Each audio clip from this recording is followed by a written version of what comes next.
Hello friends, welcome back to my YouTube channel. तो चलिए आइए अब हम नावल का पार्ट नंबर 47 स्टार्ट करते हैं। वीडियो अगर पसंद आए तो लाइक और शेयर जरूर कर दीजिएगा। आज सुबह से बर्फबारी हल्की होने की वजह से वह बालकोनी में निकल आई थी। कनाडा में ये दिन सहज सर्दी के थे। ये फरवरी का महीना था और सर्दी इन दिनों टूट कर पड़ रहे थे। वो अपने गिर शाल को अच्छी तरह लिपेट कर वो उसी सोफे पर बैठी थी जिस पर उस रात हालिब आकर बैठा था और अपने दोनों पैर चप्पलों से आजाद करके वो पैर ऊपर करते हुए रिलैक्स होकर बैठ गए थे। सनम और आशा के पाकिस्तान जाने के बाद वो और मेहरोसा बहुत ही अकेली हो गई थी। कितना रोका था उसने आशा को, मगर वो एक जिद्दी लड़की थी। उसने अपने आगे सफीन की एक बात नहीं सुनी थी। मेहरोसा ने भी इन दोनों को बहुत रोका था, मगर वही आशा की जिद। खुद मेहरोसा सफीन की वजह से रुके थे। कल मम्मा भी सफीन को ढेर सारी नसीहतें करती हुई पापा और मेहरोसा को उसका ख्याल रखने की तलकीन करके सनान भाई के पास जा चुके थे। सफीन और मेहरोसा भतीजे की आमद का सुनकर बहुत ही खुश हुए थे। इन दोनों ने सनान को कॉल करके मुबारकबाद भी दिए थे। सनान ने फिलहाल सनी से इसके निकाह या उसके फोन के बारे में कोई भी बात ना की थी। वजह सनन की तबीयत खराबी थी और दूसरा वो अभी खुद भी लाइबा की वजह से खासा परेशान था। मगर आज सुबह ही उसकी कॉल आई थी कि लाइबा की तबीयत अब संभल गई थी और साथ ही उसने वीडियो कॉल करके अपने बेटे को भी मिरोसा और सफीन को दिखाया था, जिसको देखकर मिरोसा खुशी खुशी स्कूल के लिए निकल गए थे। फिर कुछ देर बाद ही हाला ने अलग से बच्चे की एक पिक सफीन को भेजकर खास तौर पर हदायत दी थी कि वो ये पिक पापा को भी दिखा दे और सफीन ने माँ की हदायत पर अमल करते हुए पापा को पोते की तस्वीर दिखा दी थी, जिस पर उन्होंने मुस्कुराकर फोन स्क्रीन पर ही लब रखकर पोते को प्यार कर लिया था और उठकर स्टडी में चले गए थे। अब रात का 1 बज रहा था मगर उसे अब तक नींद नहीं आ रही थी, इसलिए वो उठकर बाहर बालकोनी में आ गए थे, जबकि मेरोसा तो 11 बजते ही सो गए थे। वो ऐसी नींद की शौकीन थी। अभी उसे आंखें मौत कर बैठे कुछ ही देर हुई थी जब रूम में रखे हुए उसके फोन की बेल बजी थी। वो कोफत का शिकार होते हुए फोन लेने के लिए अंदर चली गई थी। ये फोन उसे जाने से पहले आशा खरीद कर देकर गए थे। फोन पर आशा का पाकिस्तान वाला नंबर ब्लिंक कर रहा था। हेलो, हाँ आयशा बोलो। वो कॉल पिक करते बोलते, तुम्हें एक वीडियो सेंड किया, उसे देखो, अपने दिल पर हाथ रखे हुए इस बोझ को उतार फेंको। हम अपनी मंजिल से ज्यादा दूर नहीं हैं, इंशाल्लाह जल्द ही तुम्हारे गुनाहगार को मैं सलाहों के पीछे भेजूंगी और तुम्हें उसे इन चाहे रिश्ते से भी निजात दिला दूंगी। बस तुम खुद को मजबूत रखना। और हाँ, वीडियो देख कर जज्बाती ना हो जाना सफ़ी। मैं तुम्हें जानती हूँ, तुम्हारा चिड़िया जितना दिल है, मगर जिसने तुम पर रहम नहीं किया ना, उस शख्स पर तुम्हें भी रहम खाने की जरूरत नहीं है। अब तुम वीडियो देखो, बाद में बात करती हूँ फोन। आशा ने कहते हुए कॉल डिस्कनेक्ट कर दी थी और सफीन ने कॉल बंद होते ही आशा की बेटी भी वीडियो ओपन करी थी।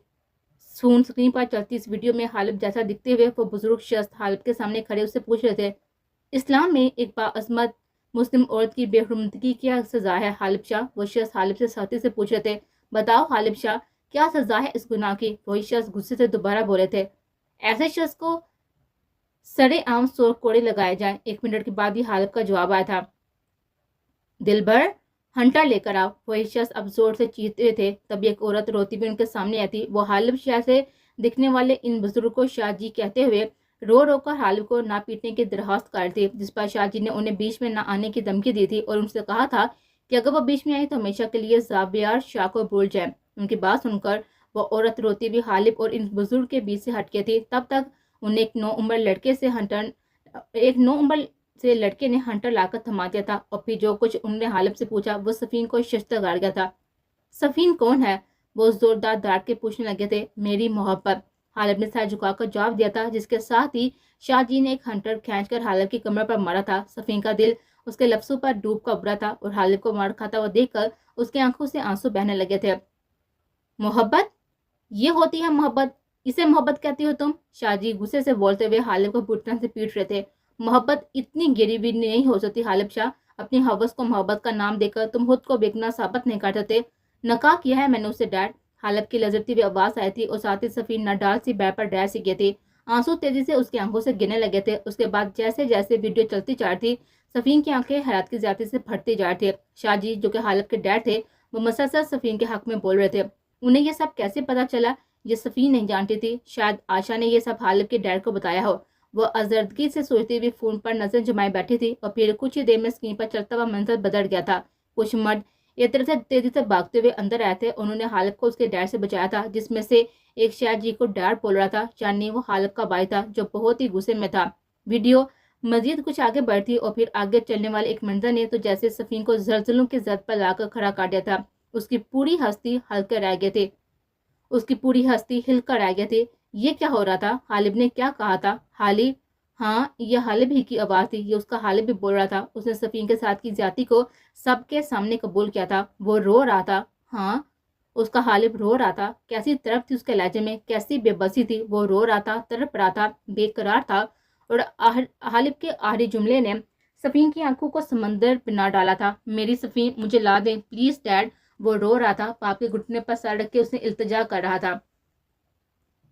وہ صفین کے لیے ماہی بے آب کی طرح مچل رہا تھا، گریا کر رہا تھا۔ غالب کو مزید اس حالت میں دیکھنا صفین کی برداشت سے باہر ہو گیا تھا۔ تبھی اس نے چپ چاپ ویڈیو بند کر دی تھی اور خود خاموشی سے بیڈ کی پشت سے ٹیک لگا کر بیٹھ گئی تھی۔ بے آواز بہتے ہوئے آنسو اب شدت اختیار کر چکے تھے۔ سسکیاں تیز ہچکیوں میں بدل گئی تھی۔ کیوں؟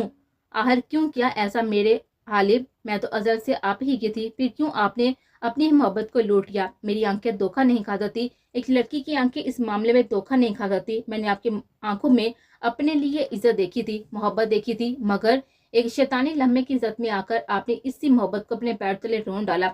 ایک بار، صرف ایک بار مجھ پر بھروسہ کر دیتے، اس محبت پر بھروسہ کرتے جو میں آپ سے کرتی ہوں۔ ایک بار مجھ سے بات تو کرتے، میں آپ کو سب کچھ بتا دیتی، پھر چوری چھپے نہیں، دنیا کے سامنے فخر سے میرا ہاتھ تھامتے۔ ہمارا نکاح ایسے زور جبر کے ساتھ نہیں ہوا ہوتا، مگر آپ نے نہ اپنے دل کی کہی نہ میری سنی، سب کچھ برباد کر دیا۔ وہ زور زور سے بولتے ہوئے پھوٹ پھوٹ کر رو دیتے۔ صفین! اچانک ظہیم رات کی زوردار آواز پر اس نے جھٹکے سے گردن موڑ کر دیکھا تھا۔ روم کے گیٹ کے بیچوں بیچ کھڑے وہ غصے سے اس کو دیکھ رہے تھے، جبکہ انہیں اس طرح سے سامنے کھڑا دیکھ کر صفین کا سانس سینے میں ہی اٹک گیا تھا۔ پاپا!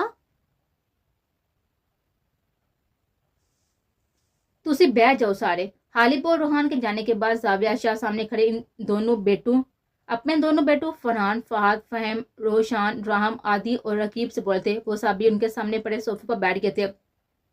ایک منٹ زاویہ، ذرا مجھے بھی اپنے لاڈے سپوز سے بات کریں دو۔ ہاں بھائی فہم، بیٹھنے سے پہلے میرے کچھ سوالوں کا جواب دو۔ فہم سامنے رکھے صوفے پر رقیب کے ساتھ ہی بیٹھ رہا تھا۔ فرما صاحب کی آرڈر پر خاموشی سے دوبارہ کھڑا ہو گیا۔ عائشہ کون ہے؟ باپ کے سوال پر فہم طرح کر چون کر انہیں دیکھنے لگا تھا۔ حیران ہو گئے؟ سوچ رہے ہوگے کہ میں عائشہ کو کیسے جانتا ہوں؟ تو بیٹا دماغ پر زور دے کر سوچو، جب ہم صفین کے بارے میں سب جان سکتے ہیں تو عائشہ کے بارے میں کیسے نہیں جان سکتے؟ فرما صاحب ترنتے انداز میں بیٹے سے بولتے جس پر وہ سر جھکا کر کھڑا ہو گیا تھا۔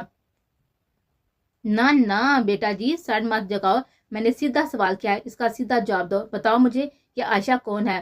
فرما صاحب دوبارہ بولے، جبکہ ان کے پاس بیٹھے تینوں صاحبان کے سوا سب بھائیوں کی نظریں بھی فہیم پر ٹکی ہوئی تھی۔ وہ ڈیڈ، وہ عائشہ، وہ فہیم صاحب جٹتے ہوئے ہکلا کر آ گیا تھا۔ اسے سمجھ نہیں آ رہا تھا کہ باپ کو کیا جواب دے، جبکہ اس کی حالت دیکھ کر عادی اور رقیب کو اپنی گردن کے گرد پھندا کستا ہوا دکھائی دیا تھا۔ یہ وہ مت کرو، سیدھا جواب دیتے ہو یا نکالوں بھی میں بھی ہنٹر۔ فرما صاحب غصے سے بھی جگہ سے کھڑے ہو گئے تھے۔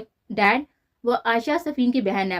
فہیم دھیرے سے بولا تھا۔ اچھا، وہ صفین کی بہن ہے، مگر اس طرح تو اس نے غالب کی رشتہ دار بنتی ہے نا؟ مگر اس طرح سے تو اس سے غالب کی رشتہ داری بنتی ہے نا؟ پھر تم کس خوشی میں اسے لڑتے پھرتے ہو؟ وہ دھیرے دھیرے چلتے فہیم کے سامنے آ کھڑے ہوئے تھے۔ وہ کیا پہنتی ہے، کہاں جاتی ہے، کیسے گھومتی ہے، یہ سب کا تم نے ٹھیکہ لیا ہوا ہے؟ تم نے اس کے باڈی گارڈ لگے ہوئے ہو؟ گدے، نالائق، الو کے پٹھے، کب تک تمہاری یہ حرکتیں برداشت کرتا رہوں گا میں؟ پہلے لوگوں کو پریشان کرتے پھرتے تھے، اب لڑکیاں چھیڑنی بھی شروع کر دی۔ استغفر اللہ، آپ تک تو کسی کو نہیں چھیڑا، مگر اب چھیڑوں گا اس عائشہ کو، وہ بھی اچھی طرح۔ آج تمہاری وجہ سے اس لڑکی کے سامنے میرا سر شرمندگی سے جھکیا۔ کیوں تھپڑ مارا تم نے اسے؟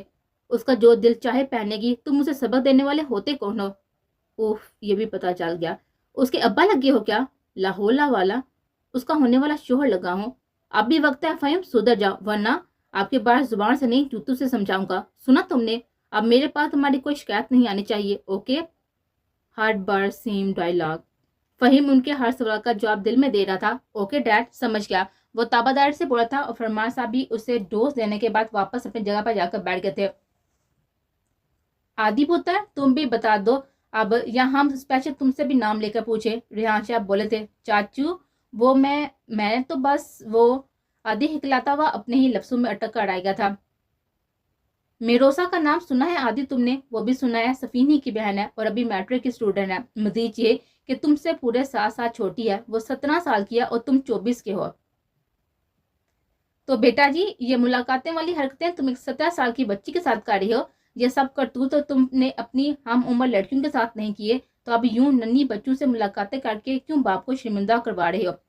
शहरियार साहब भी आदि को घूरते हुए बोले, डैड वो मैंने मुलाकातें नहीं की, बस जिन दिन पाकिस्तान आ रहे थे ना, हम लोग तब उसे मिले थे, ये बताने को कि हम लोग वापस जा रहे हैं, और अपना कंटेक्ट नंबर दिया था उसे कि कभी कभी बात कर लेंगे, बस इतना ही। वो अटकते हुए बोला था और असल बात गोल कर गया था। अब हर बात बताने वाली तो नहीं होती ना।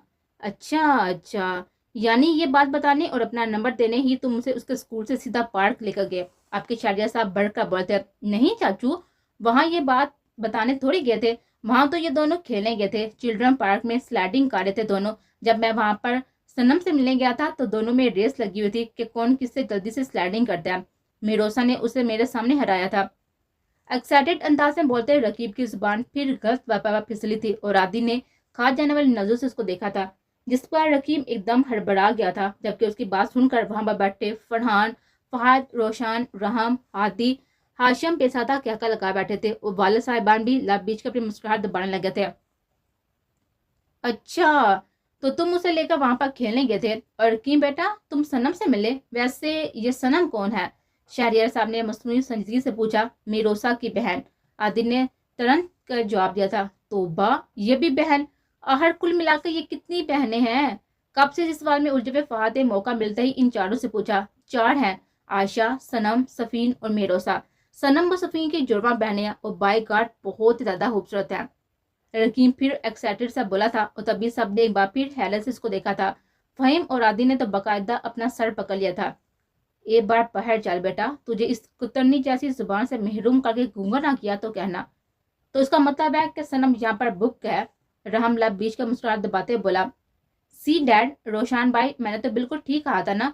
रहम ने रेहान शाह और बड़े भाई को दांत तरफ नजर देखते हुए जताया था। नहीं छोटे भाई, वो तो मैं बस बता रहा था आपको। रकीम रेहान शाह समेत सबकी नजरें खुद पर मरकूज करता देख कर घबरा कर बोला था। तो ये लड़कियां ही वजह थी कनाडा में लंबे स्टे की, क्यों? रेहान शाह मुस्कुराहट दबा कर बोले थे। हाँ, नहीं, मेरा मतलब है वो बात नहीं थी डैड। रकीम उलझ सा गया था। तो क्या बात थी बच्चे, वो बात बताओ ना। जो भी असल किस्सा है वो बताओ, और ये भी कि कनाडा पहुंचने के बाद से लेकर वापस आने तक वहां पर क्या क्या करके आए हो तुम लोग।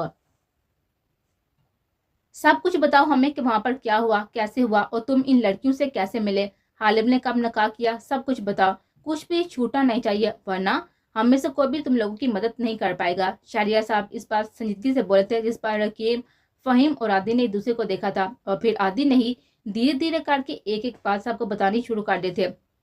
वहां पर बैठा हर्षद, सवाई, फहीम और रकीब के अपनी अपनी जगह पर बैठा बहुत ही ध्यान से आदि को सुन रहा था। कनाडा जाने से बाद इन चारों का लड़कियों से मिलना, उनकी तरफ अट्रैक्ट होना, सफीन की दीवानगी, हालब का गुरेज, और फिर अपना कनाडा में एक हफ्ते मजीद रुकने का प्लान, उनका मुराद विला जाना, हालिब का सफीन को सनान के साथ शॉपिंग मॉल में देखना, और फिर उसका निकाह करना, और निकाह के अगले दिन हालिब का बिना किसी को बताना गायब होना, आदि का मिरोजा से पार्क में मिलना, वहीं सनम का आना, और शाम में होटल में फहीम और आयशा का झगड़ा। इसके बाद आयशा का हॉस्पिटल जाना और इन लोगों की पाकिस्तान वापसी। आदि ने कोई भी बात नहीं छुपाई थी, सब कुछ वहां पर मौजूद लोगों को बता दिया था। डैड, हालिब ने एक गलत फहमी की वजह से इतना बड़ा फैसला कर लिया, हमने उसको रोका था मगर उसने गुस्से में किसी की नहीं सुने। हमें नहीं पता कि पाकिस्तान आने से पहले वो कब सफीन से मिलने गया था। सफीन के नर्वस ब्रेक डाउन के बारे में भी हमें यहाँ पाकिस्तान आने पर पता लगा, वो भी मेरोसा ने मुझे खुद कॉल किया था। और स्नान सफीन का भाई है, ये बात भी हमें हालिब ने ही बताई थी 2 दिन पहले, क्योंकि वो सफीन का फोन साथ लेकर आया था, जो कि कनाडा में ही सफीन से मिलने के दौरान हमारी कार में रह गया था। इसी फोन में सफीन और सनान की अपनी फैमिली के साथ पिक्स थी, और इसी फोन पर सनान की कॉल भी आई थी जिसे हालिब ने रिसीव किया था। सनान शायद अपनी फैमिली से अलग रहता है, तभी उसे सफीन के नर्वस ब्रेकडाउन का बाद में पता चला था, और उसने अपनी बैंक की हेल्थ के लिए कॉल की थी, मगर हालिब ने उसे बता दिया कि वह सफीन से शादी कर चुका है। आदि ने तातब से सर हिलाते हुए कहा था। सारी बात सुनकर हर कोई अपनी जगह पर खामोश हो गया था। हाशिम, फहद और राम, जो कब से आशा पे भड़के हुए थे, अब आदि की जुबानी सारी सच्चाई सुनकर उन्हें आशा बेकसूर नजर आ रहे थे। सारी गलती सरासर इनके भाइयों के थे, सफीन की पहल के अलावा, और दूसरी किसी बहन के किरदार में उन्हें ना तो कोई भी जोर नजर आया था और ना ही इनके भाइयों के लिए पज़िराई दिखाई दिए थे। तभी हाशिम को कुछ देर पहले के अपने किए गए इन इल्फाफ पर शर्मिंदगी महसूस हुई थी, जो वो आशा के बारे में कह चुका था। वो लड़की काबिले मजामत नहीं, काबिले तारीफ थी, जो अपनी बहन के मुजरिम को ढूंढने बिना किसी खौफ व खतरे के इतनी दूर चली आई थी। तो ये बात है। शायरी साहब हनकोरा बढ़ते बोले, यस डैड, यही बात है। हमें वो बहनें पसंद है, मगर हम लोगों ने सब कुछ आप लोगों पर छोड़ दिया है। आप जो फैसला करेंगे वही होगा। फहीम ने ताबादारी के सारे रिकॉर्ड तोड़ते हुए बाप के सामने गर्दन झुकाकर कहा था, जो उसे गुस्से से घूरने लगे थे। लड़की भी अपने जैसे पसंद की है, ना जाने ना डर और बेखौफ। फरमान रानी फहीम को घूरते बोलते उनकी हड़बड़ाहट वहां बैठे हर शख्स को मुस्कुराने पर मजबूर कर गई थी, सवाए फहीम के, जो कि सर झुकाए मुकम्मल शरीफ ज़्यादा बना हुआ बैठा था। डैड, बड़े पापा, आप लोग एक बात बताएंगे, हालिब के बारे में आपको सब किस से पता चला? हादी ने झिझकते हुए वो सवाल पूछा था जो कब से इन तीनों के दिमाग में चल रहा था। वही इस गधे की चॉइस। फरमान रानी मुंह बनाकर बोलते, कौन? आयशा? आदि आंखें फाड़ के पूछा था। हाँ, वही आई थी, आज आप ही सब कुछ बताकर गई है। कब से खामोश बैठा रोशान बोल पड़ा था, ओ यानी एक और पंगा मेरी शेरनी। फहीम ने गुस्से से एक हाथ का मुक्का दूसरे हथेली पर मारा था। इजाद, इतना एतमाद, इतनी कॉन्फिडेंट लड़की, कोई आम सी लड़की, कोई भी सिंपल सी लड़की पसंद कर लेते। ये चंगेज खान की जानशीन ही मिली थी तुम्हें। इतनी पूरे एतमाद, ना डर, बहादुर। बात करने का स्टाइल देखा है उसका, 2 मिनट में अच्छे भले आदमी का मुंह बंद कर देती है। आज जब वो हमसे बात करती ना, तो वहां पर मौजूद कोई भी ऐसा बंदा नहीं बचा था जिसको उसने मुंह तोड़ जवाब देकर अपनी बोलती बंद ना की हो। और तुमने तो माशाल्लाह खासी इज्जत कमा रखी है उसकी नजर में। जितनी बड़हम वो तुम पर है ना, रिश्ता मांगने गए तो मुंह पर मार कर घर से बाहर निकाल गए, मुफ्त की बेइज्जती अलग। फरमा साहब परेशानी से बोलते, आशा में इतनी हिम्मत नहीं है कि मेरे डैड के सामने बदतमीजी कर सके। फहीम पढ़कर बोला, ओ भाई, बहुत बड़ी गलतफहमी में हो तुम। उसके अंदर इतनी नहीं, उससे भी ज्यादा हिम्मत है, और वही अपनी हिम्मत साबित भी कर चुकी है। और मुझसे यानी कि तुम्हारे भाई से ऑलरेडी बदतमीजी कर चुकी है और डैड से माफी भी मंगवा चुकी है। मुझसे कहती है आप इस बात में फहीम के भाई है ना, तो इसका इलाज करवाएं। वो पागल है, उसे तमीज सिखाएं। वो लड़कियों से बाजारों में मुंह मारी करता फिरता है। मुझे थप्पड़ मारा उसने, और इस बार तो उसे छोड़ दिया, मगर अगली बार अपने डैड से बोलकर उसे अरेस्ट करवा दूंगी। उसी बात पर डैड ने उससे माफी मांगी है। खुद इतनी सी है, लेकिन जुबान ये लंबी है उसकी, शैतान की हाला। फहीम मुंह बनाकर बोला था, जबकि फहीम का मुंह भाई की बात सुनकर खुल गया था। मुझ पर गोली चलाई, मेरे भाई से बदतमीजी की, मेरे डैड से माफी मंगवाई, तो तुम तो गई आबाशा मुराद। वो दिल में बेचैताब खाता रह गया था, जबकि फहद की बात सुनकर रोशान, फरमान साहब, शहरियार साहब, हाजम हादी, रेहान साहब और तो जाविया साहब तक हंस पड़ते। कोई गाल नहीं पुत्र, अपने शेर के साथ कोई ऐसी शेर नहीं जचेगी। न डर, बेखौफ और बहादुर। फरमान फिक्र ना करी, अपने शेर के रिश्ते की बात मैं खुद करूंगा। जब इस गधे के लिए कर सकता हूँ तो अपने शेर की भी कर लूंगा। डोंट वरी मेरे शेर। शारिया साहब मुस्कुराकर बोलते, उनकी बात सुनकर फहम की बातचीत घुल गई थी। उसका दिल किया कि आगे बढ़कर जाविया शाह का मुंह चूम ले, तभी हालिब और रूहान अंदर डाले हुए थे। हालिब को देखकर जाविया साहब एक बार फिर संजीदा हो गए थे। हाशिम पुत्र, जुहैर मुराद को कैनेडा कॉल लगवाओ और मेरी उनसे बात करवाओ। मैं उनकी बेटी के गुनाहगार को उनके हवाले करो, आगे उनकी मर्जी, जो दिल चाहे फैसला करें। वो हालिब को देखकर सर्द से बोलते हुए सर्द महरी से बोलते हुए लॉन्च से बाहर निकलते चले गए थे। पीछे शिकस्त हुर्दा हालिब खामोश खड़ा रह गया था।